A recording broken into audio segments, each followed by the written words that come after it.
Welcome back, capital F football fans, to the O&O Sports YouTube channel. Today we are looking back at another great week of football. It was week 8 of the 2024 college football season. There was more top 25 drama, a few big upsets that we will talk about today, and we now know that the playoffs are still wide open. But without further ado, let's jump into our predictions from this week. Now, if you have not heard, we are potentially giving away $100 to one of our subscribers. If you want a chance at winning, be sure to follow us on social media. Links will be in the description for that. But that is only if we do not correctly predict over 75% of the college football games correctly this year. This week's games will be popping up on your screen, and we ended up predicting 41 of the 59 games correctly this week, and that brings us to 371 of 493 correct predictions on the year for a winning percentage of 75.3.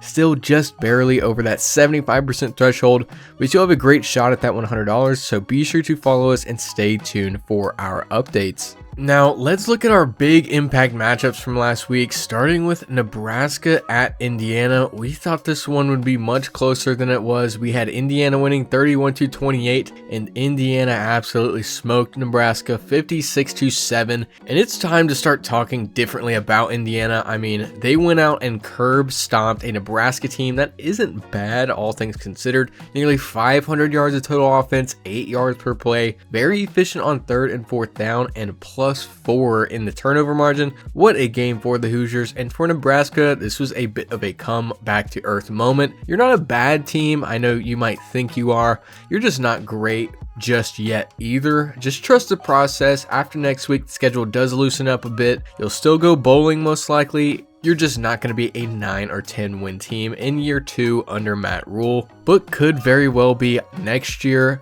Your player of the game in this one is going to be the running back, Justice Ellison. He had 9 carries for 105 yards and 2 touchdowns. And moving on to our next big impact matchup, it was Miami at Louisville. We predicted this one to end Miami 38-28, and it ended up being a shootout. Miami won 52-45. And we'll just refer back to our Miami Magic comments from last video. There's a lot going right for the Hurricanes this year, wink wink, and Miami remains undefeated, but they didn't and haven't looked invincible this season, but the rest of their schedule is manageable. And for Louisville, you're still in the mix, still a very good football team, potentially a top 25 one at that.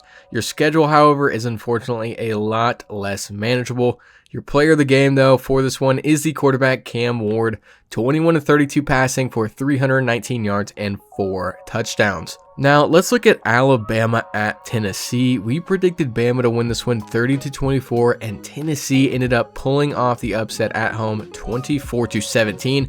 And wow, just wow. We said before this one that we trusted Alabama just a little bit more, and they couldn't have proved us more wrong. They played pretty bad for Alabama standards, extremely inefficient on third down, tons and tons of penalties, over a football field's worth of penalty yards, and some bad turnovers to lose against a Tennessee team that didn't play anywhere near a perfect game either. They were just the more efficient team in this one, and they at least got the run game working again with your player of the game, Dylan Sampson. He did fumble one time in this game, which obviously isn't ideal, but he still ran the ball 26 times for 139 yards and 2 touchdowns. Now let's look at Michigan at Illinois. We thought Illinois would win this one 20-16, and the final score was Illinois 21-7. And surprisingly, this game wasn't lost because Michigan couldn't throw a forward pass. It was actually because the Wolverines couldn't hold onto the ball to save their lives. They lost the turnover battle and ended up losing the game, and Illinois didn't play an amazing game by any stretch either, but Michigan's defense once again proved they're a very good unit, and they held Luke Altmaier to 80 yards with a 50% completion percentage, which was big for them, seeing as Altmaier has been one of the conference's best quarterbacks this year. But once again, the Wolverine defense could not make up for that offense, and Illinois wins it with your player of the game being Gabe Akis, 13 tackles, 2.5 sacks, and a forced fumble for the linebacker in this one. Now let's look at Notre Dame at Georgia Tech. We thought Notre Dame would take this one 28-21, and they ended up winning 31-13. We talked about how much we liked Georgia Tech before this game, and that was before we knew that Haynes King was not playing in this one, which allowed Notre Dame to open up the floodgates. The defense held Georgia Tech to 4 of 14 on third down with 2 turnovers, both by the backup quarterback Zach Pyron, and that Notre Dame offense did what it does and ran the ball down the Yellow Jackets' throat, nearly 200 100 yards on the ground in this one for the Irish. They win big at home, with your player of the game being the quarterback, Riley Leonard. Not the greatest day through the air, 20 of 29, 203 yards and an interception, but carried the ball an additional 10 times for 51 yards and 2 touchdowns. Next, let's look at LSU at Arkansas. This was one of our upset picks this week. We thought Arkansas was going to beat the Tigers 35-31, and LSU ended up pulling out the W 34-10. And we now know what LSU looks like when they play a perfect ball game. I mean, wow, utter domination by the Tigers against what is a pretty good Arkansas team. The penalties are still a bit of a concern for LSU, but other than that, LSU played a great game, and Arkansas just couldn't get anything going on the ground, so they had to trust Taylor Green to make big plays with his arm, which isn't a winning formula if you ask us. But for Arkansas fans, I know we say this about almost every losing team, but we truly do mean it when we say it. This isn't the end of the world.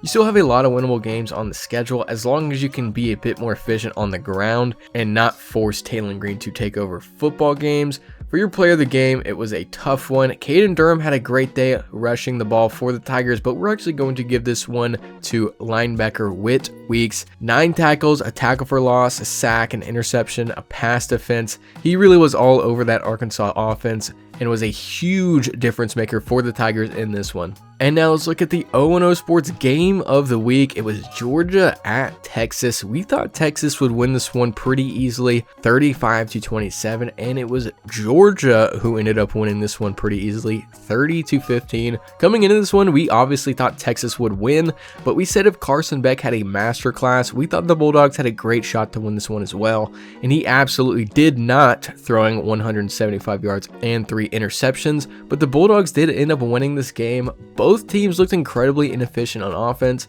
multiple turnovers on both sides, and that could be because both offenses just had bad days, but it is mostly in part that both defenses stepped up. Georgia more so than Texas, obviously, and we knew Georgia was capable of a defensive performance like this. They just really hadn't shown they were capable of putting it together until now. And if this game shows us anything, it's that the SEC is wide open. Anybody can win that conference this year, but for your player of the game, it's going to be the linebacker Jalen Walker. 8 tackles, 3 sacks, and a fumble recovery in this one. And for your team and player of the week, as always, you guys voted on these. The team of the week this week is going to be Georgia. Pretty self-explanatory. If you beat the number 1 team, you're probably going to be the best team of that week. And it wasn't a great performance by any means. They had 283 total yards to Texas's 259, 4 yards per play to Texas's 3.4, and +1 in the turnover margin. But that defense really stepped up. They looked like a truly elite unit for the first time, I think, all year. And that is big for them. Georgia is your O&O Sports team of the week. And for your player of the week, it's going to be a bit of an outsider to the regular crop of talent you usually see on channels like these. It's going to be running back Mario Anderson of Memphis. He was amazing this week, as was Memphis as a whole. He rushed the ball 22 times for 183 yards and 4 touchdowns, with 5 extra receptions for 27 receiving yards. And now let's move on to a brand new segment on this channel called Let's Talk About It. We're going to be talking about a few extra teams per week that we think deserve a little bit of recognition or a little bit of tough love from us. Starting this week with Iowa State, it's time we start talking about the Cyclones. Coming into the year, Matt Campbell seemed like he could be a potential hot seat candidate, and now the Cyclones are 7-0 for the first time since 46 years ago. That's 86 years if you weren't aware. And they're coming off a big comeback win over UCF to do it. It didn't look amazing in the win, but they're definitely still our favorite to win the Big 12 right now, thanks to that defense, who prior to last night looked elite against the run and the pass. They generate turnovers at a very high rate, and put some respect on Rocco Beck's name while you're at it. He's got over 1,800 total yards and 15 total touchdowns on the year, and he's doing it at a decently efficient rate while also leading the Big 12 in yards per completion. The next team we want to talk about is the South Carolina Gamecocks. We want to talk about them because they just showed us what a complete game for them looks like, and it was pretty promising. We like sellers and low stakes. We've said that multiple times this year, and he delivered against Oklahoma.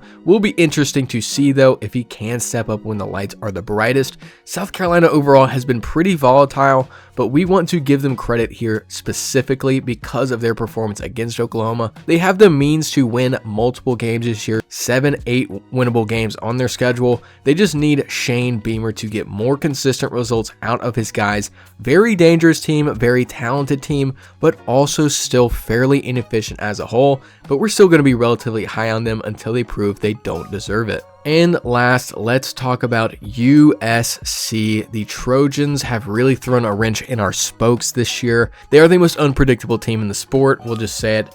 I mean, I get it, but I don't get it. You have Miller Moss, who's been decent. The running game hasn't been bad at all, but they just can't finish games. I mean, they're starting to look like 2021 Nebraska levels of underprepared for the big moments. They haven't been awful statistically. It just seems like they're incapable of having a complete game defensively. If they limit their opponent's ground game, they give up 1,000,000 yards through the air and vice versa. And USC can turn it around, but they need to get drastically more efficient defensively, especially against the rush, if they want to win close games in the Big Ten. And with that out of the way, let's jump right into our Week 9 Top 25 Power Rankings, starting off with the teams who dropped out. Last week, we had Oklahoma at 22 and Arizona at 21, and they'll both be dropping out of our rankings. Oklahoma absolutely got curb stomped by South Carolina, and Arizona State did not look good in their loss to Cincinnati. They both drop out, and in their place comes Illinois back in our top 25 at 25. Great win over Michigan. Illinois has also been a bit volatile this year, but they figured it out this week, and they'll move back into our top 25. At 24, we have Vanderbilt, who was in our top 25 previously this year. We were really just waiting on the Commodores to get another win before we ranked them.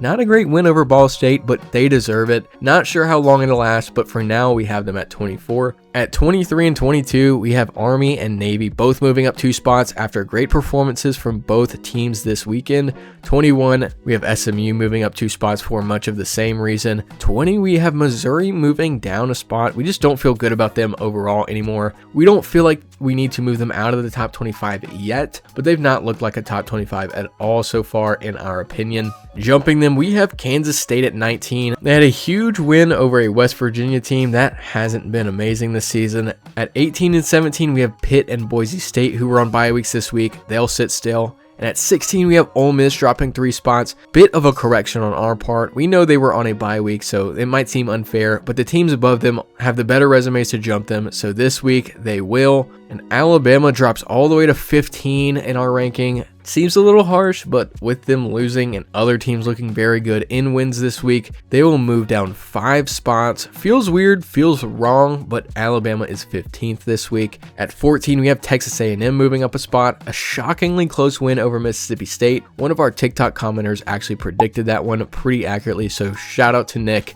and shout out to A&M. They move up to 14 this week. At 13, we have BYU sitting still. Similarly to A&M, it was a very close win against Oklahoma State, but a win's a win, and BYU remains undefeated, but they'll be staying at 13, mostly because Indiana moves up to 12. We were higher on the Hoosiers coming into this week, but this win solidifies it for us. We Googled them, they're the real deal, and they're going to be jumping some huge brands to move up to 12th in our rankings. And at 11, we have Notre Dame. Pretty solid win over Georgia Tech, but the teams above them deserve the bump a little bit more, including Tennessee, who beat Alabama. They'll jump Notre Dame to move to number 10 in our rankings. Still a very interesting team, though. Haven't really changed our minds on Nico yet. He'll need to step up if they want to be a legit contender in the SEC. But for now, we have them at 10. At 9, we actually have Iowa State dropping a spot. We love Iowa State and the Cyclones, so we feel bad for moving an undefeated team down after a win, but LSU looked like a much more dominant team this week, whereas Iowa State squeaked by against a relatively average UCF program. Obviously at 8, we have LSU jumping up,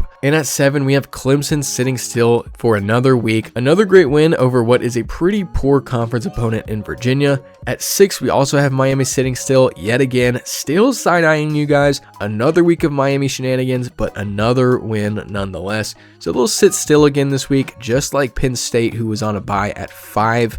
And at 4, we have Texas dropping 3 spots. They obviously lost big to Georgia. And above them, we have Ohio State moving up. We think they have the better loss of the two. They'll move up to 3, followed by Georgia at number 2, who has the best win of the season, other than your new number 1 team, the Oregon Ducks, sitting at number 1, sitting atop our top 25.